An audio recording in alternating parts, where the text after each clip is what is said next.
Welcome, everybody. Welcome to the Writers Guild Script Happens.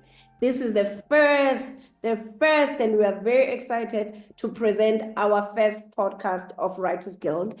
And we are doing this to make people access everything that Writers Guild is about, and you guys to know about us at Writers Guild, what we do, and why is it so important for you to be part of Writers Guild. If you're a writer of anything that is TV, film, performance, you are supposed to be part of Writers Guild. But I'm not by myself. I have Busisiwe Ntintili, and that is a very familiar name. I think the whole of South Africa and beyond knows who Busisiwe Ntintili is, a showrunner, producer, writer, head writer, and she has done lots of hit shows in South Africa. So we're just gonna have a conversation about Writers Guild and of course, who Busi is. So I'll hand over to Busi to just tell us about herself a little bit and what she is, by the way, our chairperson for Writers Guild, just for those who don't know. So in Script Happens, we're gonna do it every 2 weeks, and we're gonna bring you exciting people like we are bringing you Busisiwe Ntintili today, and we'll bring you stories about Writers Guild and other writers so that you have access to this big thing that is so scary for others, which is called writing. Script Happens right here. Welcome, Busi. Hi, Bongi. How are you? Good, great, and thank you so much for being here. So I'll just hand over to you to tell us about you, about yourself. I mean, we know what you do, but you can tell us a little bit more. Okay. Well, first I have to say, I think this podcast that the Writers Guild is doing is so dope. And I love that, Bongi, that you are the first inaugural host of Script Happens. I think it's a perfect fit. And I think a lot of people are going to learn a lot from this podcast. I think it's really amazing. And the team behind it as well, Dean and the entire communications team, shout out to you guys. But yeah, look, I'm not going to bore you with a long like CV. I do have to point out I've known Bongi forever. I think we both kind of started out around the same time in the industry. So we've kind of seen each other grow up and progress and get to different levels in our careers. So it's nice that we're both on the council now, on the Writers Guild. So basically, look, in a nutshell, I'm a writer. I'm like a multi-hyphenate. I'm a writer, director, producer, editor, graphic designer, play the piano, sing. So, like I grew up loving everything that had to do with arts. I was born in South Africa, grew up in America, spent all my like formative years there, and then came back after varsity. But the arts was something that like where I found my voice, especially like as an immigrant African girl, like growing up overseas. I feel like the arts, and especially books and writing, like gave me a space to sort of like escape and for my imagination to run free. So when I came back to South Africa, got into writing, but first as a copywriter in advertising. Didn't like that very much. And then got my first big break in television with Big Brother, the first Big Brother, South Africa. And there I worked with a company, Endemol, who was doing a soapy called Isidingo. And that's how I got my first writing job. And a lot of people get their, first writing jobs through sending in a test script, which is what I did. I wrote a test script for Isidingo, submitted it, and got hired as a storyliner and scriptwriter for Isidingo. And at the time, there weren't a lot of black writers working in television. So it was quite something to be sort of like one of two black writers in a all white writing room with people. I was like 20 something years old with people twice my age, mostly men, mostly white men. But that's how I got my start in Isidingo. And then since then went on to do other soapies, Generations, and then became head writer of Generations. Then veered off into drama, did Josie H, which was a Canadian, South African drama series that you also worked on. Yeah. I think that was fun, right? It was so much fun. And we worked with this amazing American showrunner, Allison Feltz, who went on to do Ozarks, which was Yes. Ozarks on Netflix. So that was a great experience. And then since then, just have been really growing as a writer and doing a lot of drama series. Some, the highlights would be, Intersections, Heartlines, Foreplay, Sex Tip for Girls, did Noah's Ark. And then Sex around like, That was awesome, by the way. Like, just I loved that show. which show? Sex tips for girls. Oh, thank you. Thank you. That was a fun show. That was a really fun show. Yeah, and so then sort of started my own production company, and I've been making producing my own shows since then. And recently I did a dance drama series for Netflix called Jiva, and I'm working on something recently for MultiChoice that's coming out soon. It's so awesome. Your career is like the trajectory is being like going up, up, up. And it's so exciting for many people who are dreaming for that. And I love that you play the piano because I always feel like writers, you need to do something else that's outside of writing. It's very therapeutic and it also helps you to be even more creative and stuff. This is awesome. I also did test scripts. It's like, oh my God, people don't do test scripts anymore. Oh, I they think it was don't. fun to do test scripts, to find writers through test scripts. I did one for Generations. I was from theater, but that's a story for another day. And just as you explained, there was just like a whole lot. The writing room was full of white people, mostly men. And you are just walking there as a Black girl. You're like, oh my God, Yeah. same experience. Yeah, this is love. And Was coming to Writers Guild, funny for me that the entrance on Generations came through Writers Guild, which was SASWA at that time, South African Screenwriters, yeah, something.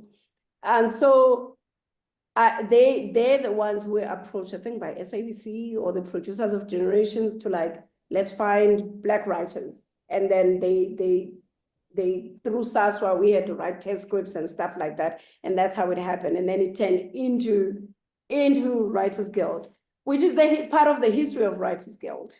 that's Um, amazing. I didn't yeah, know that. So that's how you got your first big break. yeah, it was. I think the person who was at SABC at the time was Fumuto Matsunyane. Mm. And she was the one who was, championing that there should be Black writers on Black stories.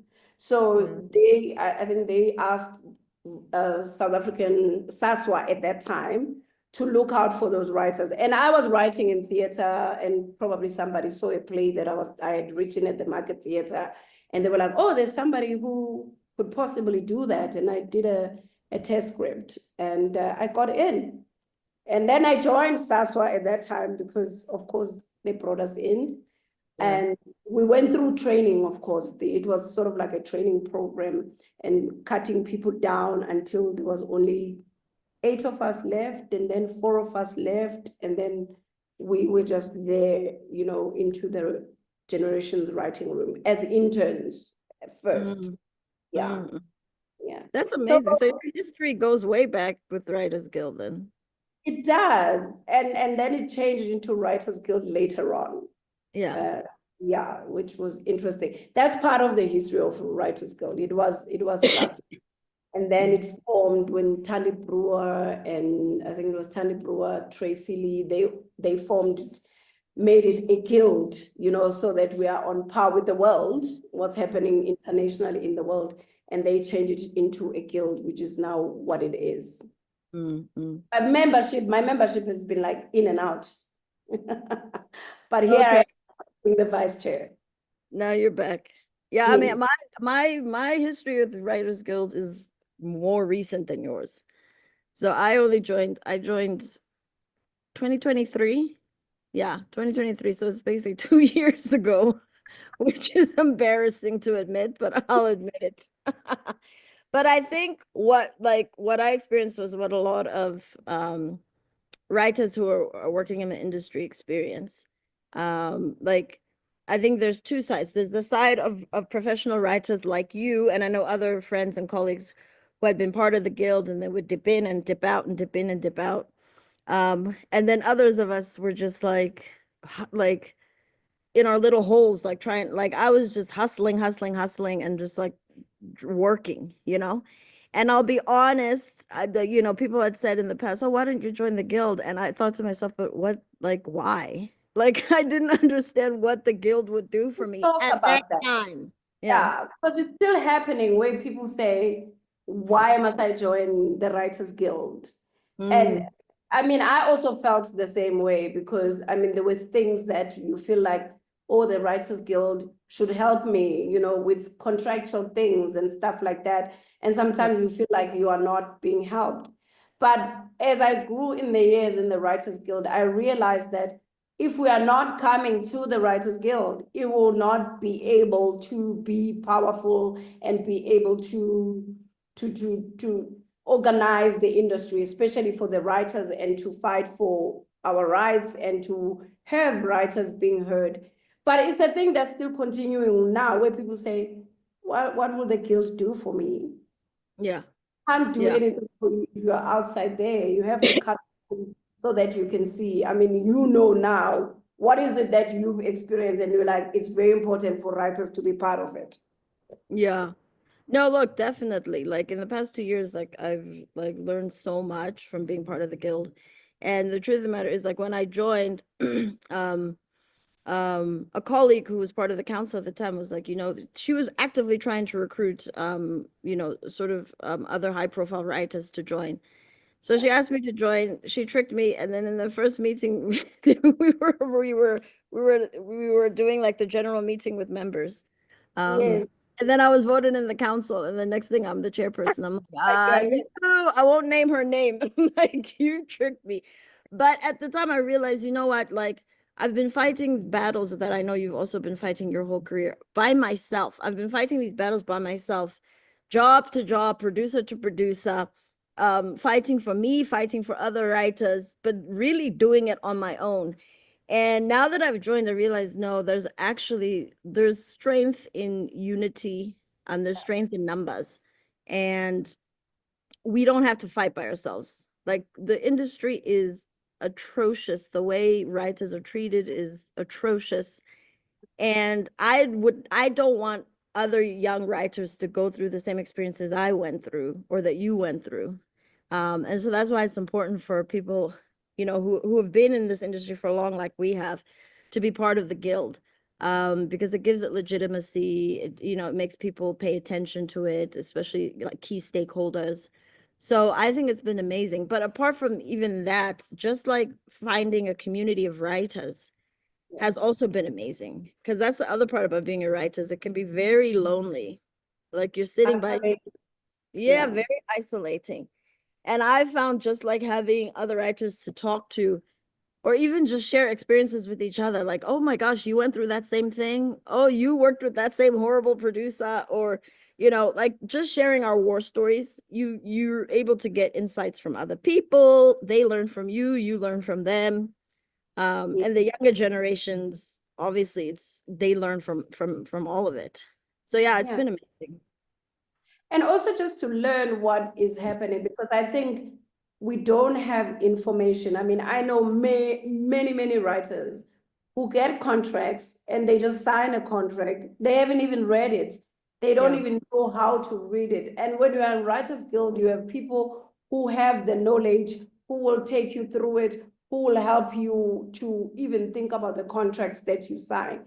People just sign, and then a problems crop up. And it's like, oh my God, there's a problem. But you signed without reading the contract, because we're not like international writers where they have agents. I mean, it's starting now in South Africa, but people don't have agents to know what is going on. So Writers Guild is for me, that's the other positive. And also to know what is happening government-wise and what is happening in the industry. Yeah. You don't want people to be talking about your future and you're not part of it, because in legislation and in government, in all these laws and all these fights, they are talking about our futures. And if you are not part of the guild, your future is being decided by other people. The next thing you will hear, this law has changed in South Africa that is affecting your pocket. Yeah. And you don't No, even know how it changed. 100%. And I think that's what, like, just these past 2 years of being on the council and being a chairperson has exposed me to so much about like what happens behind the scenes of our industry. And so like we just see, okay, like we go about our work, doing our jobs every day, writing stories, working on productions, but we don't realize that there's entire discussions happening in parliament about whether we as writers can keep the copyright to our own work. That's an important discussion that I wasn't fully aware of until I joined the guild and became a council member. Like that, this affects all of us. You know, it's all performance writers. Or, you know, now the new thing is AI and how that's going to affect us as writers. And those are conversations we have to be part of. We have to be in those rooms when government is making laws. We need to be there when streamers and broadcasters are deciding how much writers should get paid, and the Yeah. budget writers, which by the way keep going down lower and lower and lower every single. That is the thing, is that when you talk to new writers, they don't even know. When I was having a session with on Saturday, and I was telling people the rates that we used to get. And we all thought that those rates are gonna go up. Yeah. You know, like in any other job, in any other industry where teachers get their salaries go up, whether it's going up by 2% or by 5%, whatever, but it does go up. It goes up. Writers has actually gone back because channels have cut budgets, or producers just want to, like, I'm just going to get new writers and I'm only going to use new writers and just pay them little money, because I understand people are hungry and also people want to get into the industry. But it's amazing how rates have gone back. When I was on Generations, there was a time where per script I was paid, I think it was 8,800. And I went to other soapies that I won't mention. You are offered for script 7,000. I'm like, how is this happening that 10 years later, you're going to take me back? It's not like you're going to give me the money that I'm used to get. You actually going to take me back 2,000 rands back. So these are the things that young writers don't know, because you are not part of the guild. If everything was formalized, we will all have proper rates to say, when you are entry level, you are this, when you are here, you are this, when you are top, you are this. But there's not, and everybody can do whatever they want, which is what's happening. Same as drama. It's like dramas have gone back. I remember starting dramas way back, a long time ago, where you were paid good money. I mean, it was good money because I was also young. Yeah. I realized that the money that I was paid there then is still the same today. Yeah. Years later, or even less than that. Or worse. Yeah. Sometimes it's half what we've been used to getting. Yeah. And then they say, well, this is what we give everyone else. You know, and then so now what happens is producers or broadcasters or streamers are pitting writers against each other. They're pitting writers against producers, because then producers say, well, if you don't take this, we'll find someone else who'll take this low fee. And then that it's not only bad, it's bad for us as writers, because then you end up having to take 2, 3, 4 jobs just to make a livable wage. Exactly. And you don't sleep, you don't see your family, you're doing multiple jobs. Where overseas, you know, a writer can do one job at a time, and it can sustain them. Like writing 3 episodes can pay your bills for an entire year. Yes. But here we're doing like 3, 4 jobs to sustain. And then and then what happens as well is there's people who just say no. Yeah, it affects the quality, because then there's people who reach a certain level say, I'm not going to accept that fee. So then people end up hiring people who are really not experienced, or who don't even really want to be writers. They just want to be in the entertainment. They just want to get money. There's people who just want to come and be like, I can write so that it's my extra gig. I just hate that way people are like, oh, this is my extra gig. Because for us, it's not a gig. This is my livelihood. This is my life. This is what I do. It's not a gig. It's not an extra gig. People are doing writing as an extra gig, and the quality has really, really dropped. I mean, we try to defend ourselves and be like, whatever, whatever, and say all sorts of reasons. But even our viewers throughout in all the channels are dropping because the quality has dropped. No, And yes. the reasons that we are saying now, low pay, people having to take more jobs, like you write in 4 shows, there is no way that you're going to be at your top level writing in 4 shows. No. There's somewhere where it's going to fail. Yeah. And you understand, but also you're just like, yo, because if you were paid, let's say you are paid good money in 2 shows, you don't need to do 4 shows. You don't need to. It's exhausting because you're a human being at the end of the day. Your brain, your capacity, your body capacity cannot take sometimes, but you also understand that people need to make money.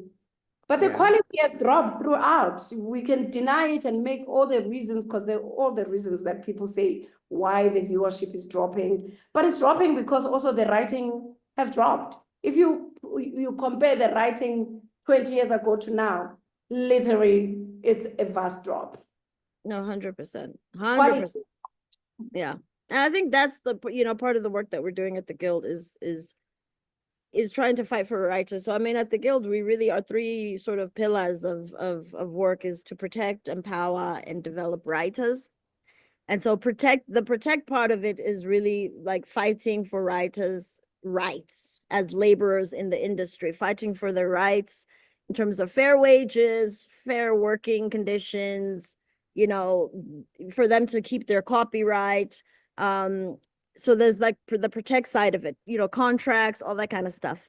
And then we empower, through like workshops and ongoing mentorship and then develop, which is what we were talking about, which is trying to improve the quality of writing in this country. And the only way to do that is to continually develop writers.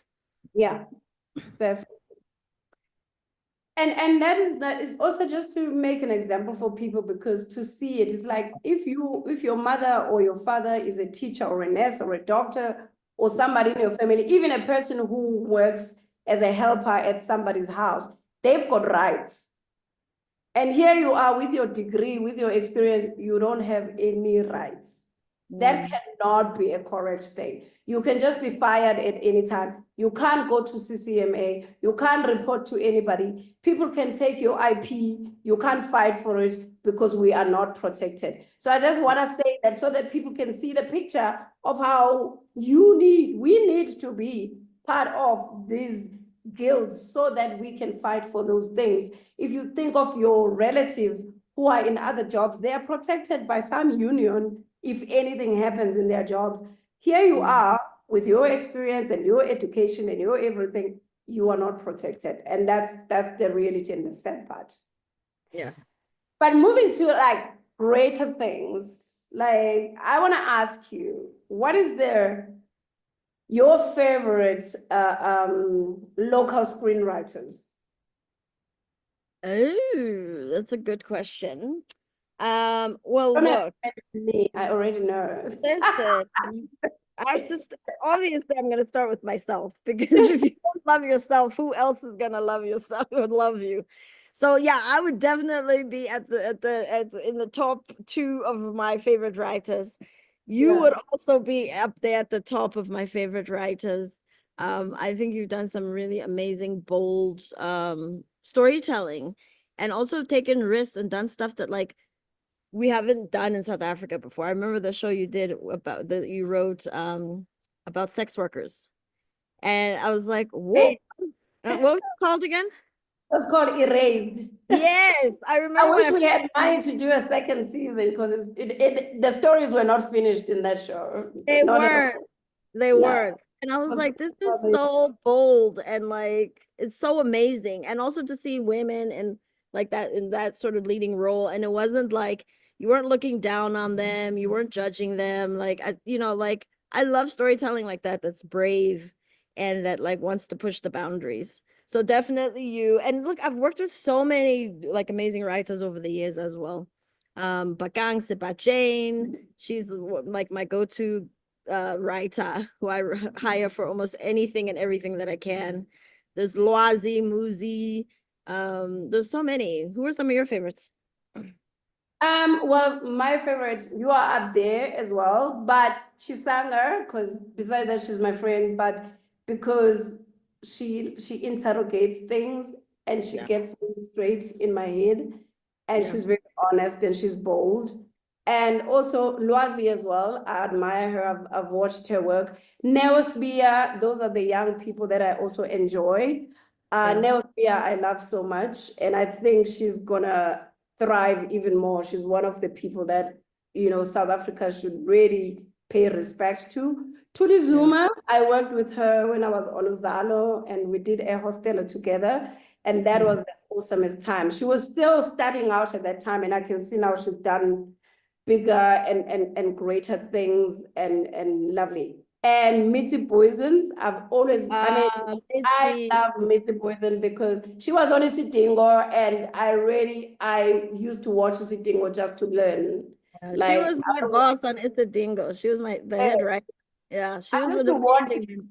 the writing, how you structure a soapy. Yes, I was a fan of the actors, but mostly I was a fan of Mitzi Poison. So she's one Yeah. of the people I just like, I love very much in this country. Yeah, and she was so kind. Like I love people like Mitzi or Minky, like people like that who I've worked with like when I was younger, and they were like my head writers. And like I remember watching them and thinking, oh, I want to be a boss like that. I want to be a boss that's like kind to people, like because and I don't know if it's a feminine energy or what, but like when you have a woman running a writing room, it's just different. Different. Like they were inclusive. They wanted to hear everyone's ideas. They didn't make anyone feel stupid. And I love that about them. And I was like, yeah, when I become a head writer one day, I'm gonna be like Minky and Mitzi. So yeah, no, they're the best. They're really, really great. I also got an opportunity to be mentored by her, and it was the best time. Yeah. She was really great. She was very kind, honest as well. Yeah. But which I like. And sometimes people, when they're honest, you get hurt because we all have our egos, and we can be very be offended. But it's really nice to get someone who is there for you. Yeah. And Lucy, what are you watching locally and internationally? Okay. Well, look, there's not much time. I've been shooting a show for the past 6 months. I haven't watched a lot of TV. But in terms of local TV, I always try to catch whatever is like, whatever is new that drops on Netflix because they always have like these like the local movies that drop on Netflix. So whenever something pops up there, I'll check it out. But I'm looking forward to, and then also I try to stay like clued up into what other people are doing like on Instagram and stuff. So I know a colleague of mine and friend Sasanda Hena's got a film coming out called Belinda. And I think that's something I'm really looking forward to because it looks weird AF. Like it looks really bizarre and like people should go check it out on Instagram, the trailer. But I like weird, On quirky Netflix, so is it going to be stories. or theater? Or is Sorry? it going to be on cinema? I don't know if it's gonna be on cinema or it's gonna go straight to streaming. I'm not sure, but I'm sure they'll say. But when I saw the trailer, I was like, yeah, this is my type of movie. It's like weird and like people in a hotel and like there's all these weird guests in the hotel and there's some weird stuff happening there. So I'm looking forward to that. Then internationally, like right now I'm watching Severance. I'm obsessed with that show. Which Have you one? seen Severance? It's this No, I haven't show on watched. Apple TV. It's a Ben Stiller. This is what happens when good like this is being a multi hyphenate. Like if you're creative in one space, chances are you could be a genius in another.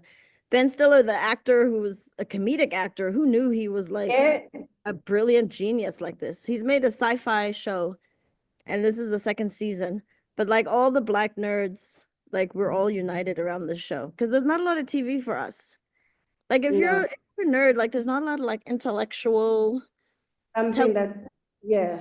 it's usually bubble gum, stuff that you chew. The minute you watch the show finish, you've forgotten about it because it's And like it's there's good to nothing stick there. to the bubble gum, which is very sad that in South Africa we just stick to the bubble gum and we don't do other things. And I know it's going to be like budget as well and stuff like that. But it's Yeah. also to just do something that is different. Yeah. I just wish we could just be brave and do something that's Me too. Me too. sometimes it's just like bubble gum all the time, which is there's nothing bad with it. There's nothing Because bad, but like you don't want to eat if you ate candy every day, all your teeth would fall out. Like exhausting. You just yeah. wish that you could watch, something else. My Yeah. favorite show of all time in the past 2 years has been Wednesday, and I'm so happy that another season is I coming. know. It took forever. I was like, Jesus, when is this show gonna come back? It's coming back. It's like I'm Finally that coming back this person. year. I love Wednesday. Like Yeah. I feel like she's my alter ego. Like But I'll tell you, I'm one person who watches South African shows. My friends was like, every show. I just watch South African shows because I just want to see what's happening, where yeah. we at.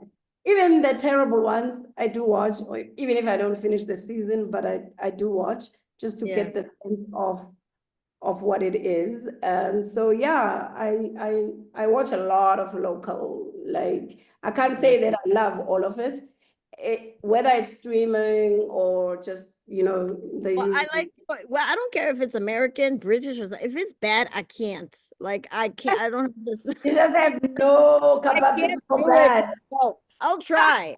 I'll give it 5 minutes, maybe 10 at the most. But if it's horrible, I'm like, I'm At least tapping I out. finished 3 episodes. I can do 3 episodes and be like, Free. Woo. okay, this thing is not mine. Because I'm always waiting for that. When people like, oh, by the third episode, when there's a turn or whatever, and then you realize, okay, this thing is just bad. It's If never. I reach 3 episodes and you are not tickling me, you are not exciting me, you're not doing anything, then I'm just like, okay, I'm done. Yeah, yeah. Have you I seen mean, I anything watch local that South surprised African, you? the what? Have you seen like anything local in the past year that like surprised you that you're like, oh my God, this was really good? Not really. And it's sad to say that, but not really. As much as I do watch a whole lot of stuff, there hasn't Yeah. been. I think that we've developed a formula, which is it's just, I don't like that we've developed a formula because I also feel that I mean, I say also the channels, you are dumping down the viewers because you're like, this is what they like, this is whatever. Yes, we can do what they like, but just make it great. Yeah. It's sad in a way that there's a formula. Like a South African show, I just know it's gonna start, this is what's gonna happen, this is what's gonna happen, this is what's gonna happen. And yes, predictability is good sometimes, but we're just doing like all the time, like Yeah. all the Yeah. time. There's no like surprises and everything. So I really feel as much as I watch a lot of local, I just wish that we could just also just take people that we have South Africans who have brains. They've got brains and they watch a whole lot of stuff now. They're actually smarter than the writers, I Yeah. believe. They are. There's more. And I Yeah. feel like we just have this formula. This formula was winning 7, 8 years ago, and we haven't left that formula. We just like give them that same thing. Because if you remember, like earlier when we started out, especially when SABC was still like hot, there was variety of shows. Yeah. There was Yeah. a Yeah. whole lot of variety, and they intentionally did that. Yeah. In one channel, you will get different kind of shows. So even if you don't like this one, there will always be this one. I say this because there was a show called The Lab, and called The Lab, right? Yeah. And I loved it so much. I thought it was so great. It was well written. And my sister hated it so much because my Yeah. sister was in finance. It was like she's going to work. But Uh, that's how much of a variety we had. Everybody had something and stuff like exactly. that. Yeah. So I mean, even we if had it like was society where we had like, lesbian women in relationships yeah, who were middle class, by the way, who weren't like poor and living in the township. Like they were middle class Black women with careers doing stuff. And then you had like it was Yizo Yizo, which was the extreme opposite. raw, gritty, Groundbreaking. Yes. different things. We had different things. So now I feel like we just went, here's a formula. We are all sticking to the formula and we're not moving away from this. I don't know if it's fear, people are very like, they don't want to fail. They just like do it. But I believe that it keeps us with the same people, with the same audience. There's an audience that we are losing because we've dropped that. And I hope that channels, this is not even, we are not even bashing them. We're just like, please, can you just try other things? Even if so where there's familiar formulas that you have, just make it exciting. Just put something else. It mustn't be the same thing. Like also even with the writers, I think it's boring. I don't know if you've experienced it, where you're just like, okay, it's dum da dum. They're gonna tell me the same thing. Dum da dum da dum da dum da dum. It's the same thing I did in the other show and the other show and the other show. But you're gonna give them what they want because they are the channel. And you be like, yo, I wish I could just be extra creative, but you are limited. Yeah, I mean, it's a catch-22 because I know like channel, they have their own business mandates and their own, they measure the audience their way, and I get it, and they share some of that stuff with us. But at the same time, but then they hire us. Like, what's the role of the writer then? Because you might as well then just get a robot to write something. So I feel like it's a relationship that used to be, I remember the relationship between writers and CEs back in the day. Remember even at like SABC days, in the height of SABC. It was an amazing relationship because they trusted you as the writer. Yeah. They knew their audience. They would even give us I workshops miss that. the audience, breaking down. But then when it came to telling story, they trusted you that you're the expert at telling story, and they really didn't mess around with you. Like they didn't micromanage. They didn't tell you like, no, fill in this dot here and paint that color there. So I think, it's a new generation of commissioning editors, and it's also a new way with the streaming, like of making And I leave television. you confused sometimes as you like, what is it that you want? Yeah. Then you just go as a writer, okay, I'll go with the formula, which is also not very exciting as a writer. Writers, we want to be creative, we want to do stuff, we want to try new things and stuff. Yeah. And I think like when I see like comments on social or whatever, or even people in real life commenting about television, like it's so boring, it's the same thing. And they blame writers, and it makes me know. It's not our fault. Trust me, we wish we could be doing cool stuff. We wish we could be writing sci-fi and adventure and like different kinds of cowboy stuff, whatever. But like we can't because we're also restricted by clients. Yeah, you are restricted by clients. Hopefully, if audiences also start to make more noise about it and say, no, guys, we want different stuff, then these broadcasters and streamers will listen and actually take a risk, Yeah. And then in films, what is your favorite film, South African film that you like, this was my favorite? I mean, films that like it's so unfair because also for me, it's like the budgets that we have is like, are we even doing films or we're just doing something to say I have a film? Because the money is just ridiculous. Like it's ridiculous. It's bad. Look, like my favorite South African films are not modern films. They're like all old films. I think like sort of like if I had to pick like two maybe to put into like some kind of archive or whatever, I would pick, and also it's because when I came back to South Africa, like it's also was me coming back and learning about a lot about my history. So I think that's why these films resonate. But Mapansula, I love that film with all my heart. Like it was just such an amazing, first of all, the actor who co-wrote the script, the lead actor of the film, Thomas Mogohlane. Thomas Mogohlane is amazing. And I mean, it was done in the early 90s. So we hadn't even had the first elections yet. Like we were still under apartheid. But it was really like this Johnny comes to, like, it was really like the story of like a hustler who's like a thug who then becomes conscientized, by apartheid and decides, oh, he needs to fight. He needs to fight for his people.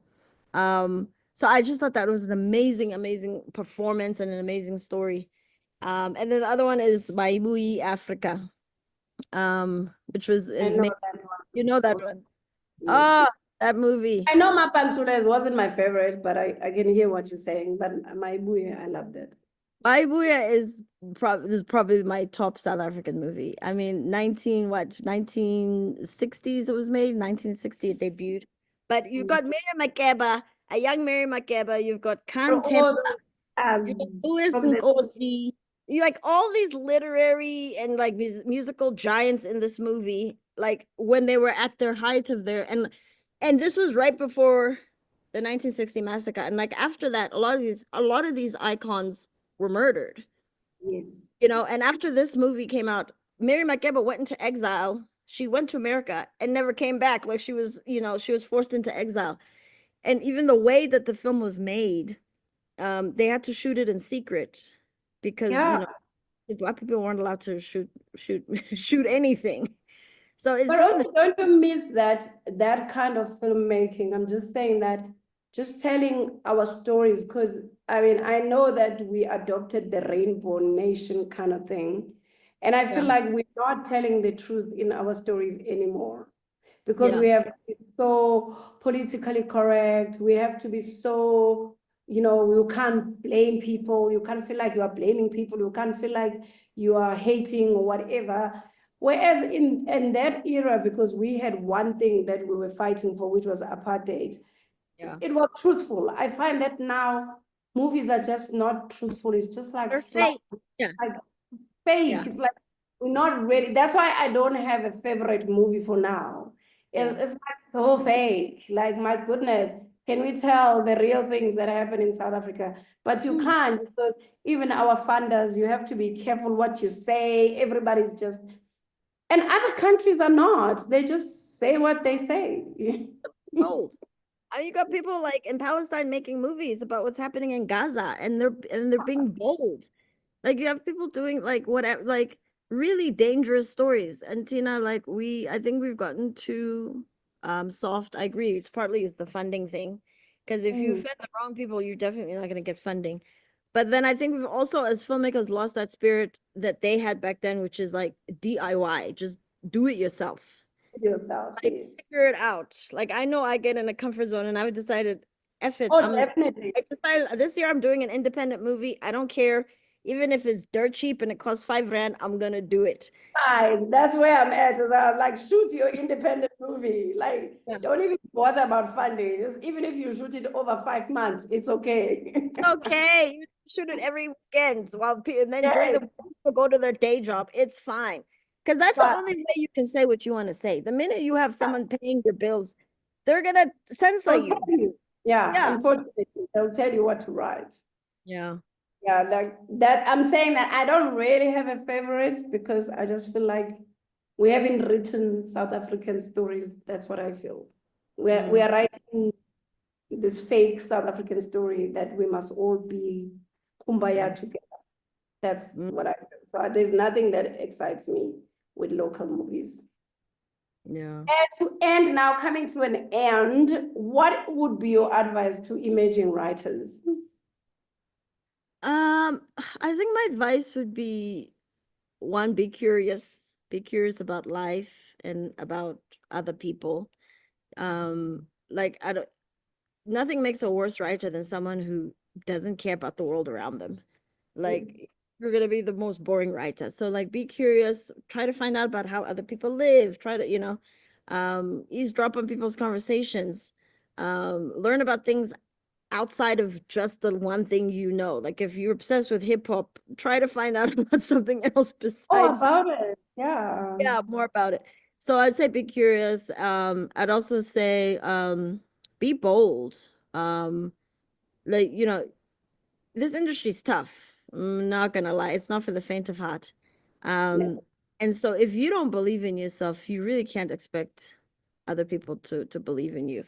So I Yeah. would say, be bold and also like, take a risk and reach out to people. Reach out to, other creatives, to actors, to directors, to producers.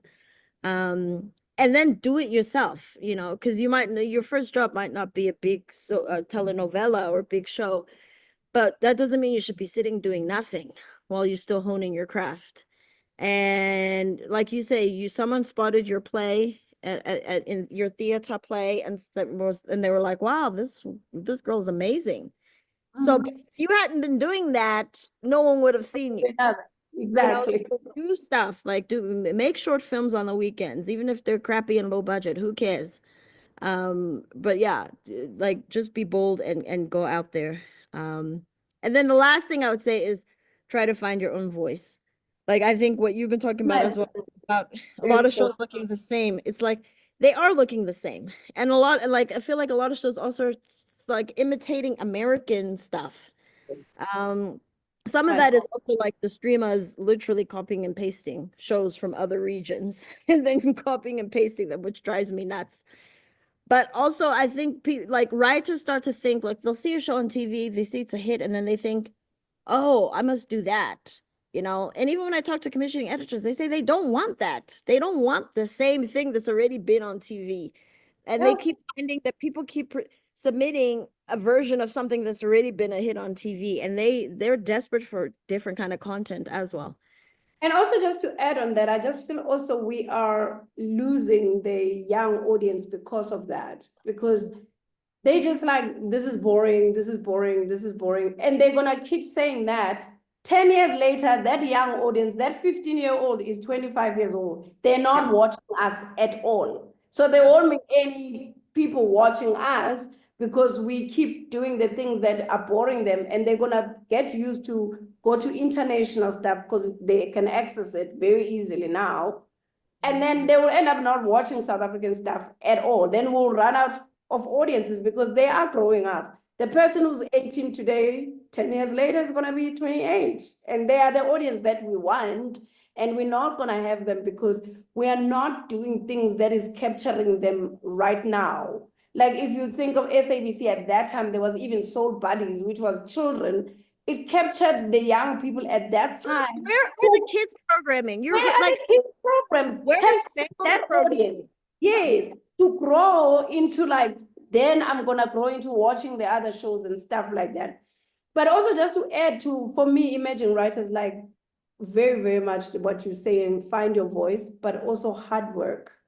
Can people come here not to just chill or just post on social media?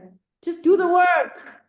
Do the work. Get into the writing room and be productive and offer your opinions. Even if people say no, we must do the work. Because it feels like people just come and be like, just give me what I must do. I'll just type. And I call them typists. Because then if you're not going to provide anything in the writing room, we are just here to type. What's the point? So can you guys work hard, please? A lot of you come into the rooms and you're just like, I don't know why this person is here. They're not contributing anything. Show us your voices. We want your voices in the room. Fight for the things that you believe in and the stories that you want. Yes, you're gonna get, it's gonna be interrogated. And it might not be exactly the same thing that you wanted to present, but at least you have a voice. We can hear your voice. Amen to that. And to wrap up also, where can people find you, Busi, social media wise? Okay, so social media, you can find me on Facebook and Instagram and TikTok with my full name, Busisiwe Ntintili. I'm sure they'll put the spelling up when they edit this, but Busisiwe Ntintili, or my company name, Ntintili Factory. Okay. Me, I'm Bongi Ndaba, everywhere. I am not on TikTok. I need to get to it. I just watched TikTok. I haven't participated. TikTok is the future.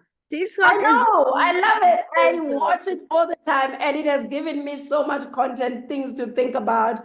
It's very lovely. But I've just never participated with myself and be like, I'm there, I'm doing this, and whatever. We're gonna have our podcast on there very soon. So. Yeah, I should get on that and do something myself. But I am a person who's obsessed with TikTok. I just look at other people, who are doing stuff. And I think it's amazing stuff that, especially South Africans, they do amazing stuff on TikTok. It's funny, it's crazy. And that's the thing, Bong, is like when you look at TikTok and you see how smart and funny and like weird and quirky South Africans are. Then you switch crazy. Some things I'm just like, yo, what are you doing?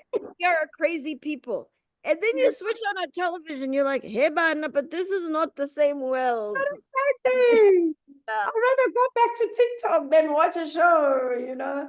Yeah, so it's yeah, I will participate. I'll do the dances as well. I'll get my nieces and be like, come, let's dance on TikTok like other people do, so that I can be part of it. Thank you so much, Busi. Lastly, what are you busy with? What can people look out for and stuff? Busy. Well, I've been busy shooting since last year. And we're in the edit now, but it's a very exciting show. I can't wait for everyone to see it. I'm not allowed to talk about it right now, Oh, but okay. it's going to be on DSTV, and it's a 13-part drama series. Like a lot of high action, high stakes, quirky, weird humor as well. So I'm really excited. It's going to come out later in the year. Oh, congratulations. We can't wait for that. Thank And you. for me, yes, I've got things that are cooking that I can't talk about. The only thing that I can say to people is that I'm back on Generations. Um, Woohoo! yes. The other things I can't talk about, but there's a movie that I did, still can't talk about it because it's still in the making. But yeah, I'm back on Generations. Soon people will see my work there. Are you But I back just, at yes, I'm back head writing. That's great. And that Um, everybody to know. Please come watch Generations. If you had stopped, come back. yeah. Yeah, no, we're coming back. Come back. Thank you so much, Busi. This was Thank exciting. you. This is a lot of fun. Script happens. This will happen every 2 weeks. Please make sure that you catch us. We're going to bring different people. We're going to have different conversations about everything. And now you know our social media handles. Please, if you have topics and you want us to talk about something, please write it there and we will discuss it. There's many more people that are in the writing behind the scenes. We want to showcase writers to say, this is you can access your writers and you can know what is it that they do and how they do it. And also join Writers Guild. If you're a writer, aspiring writer, or a writer who's sitting at home saying, what can I do? Writers Guild is your place. Thank you very much. Busi, you want to say goodbye to the people? Bye, guys. Join Writers Guilds. And yeah, join Writers Guilds. Right. Thanks, Bongi. Thank you for listening, guys. And thank you so much to Busi for joining us for our first episode. Be sure to subscribe to our podcast on your platform of choice and follow our Writers Guild social media channels as well. Until next time, guys, just remember, script happens. So keep writing. Bye.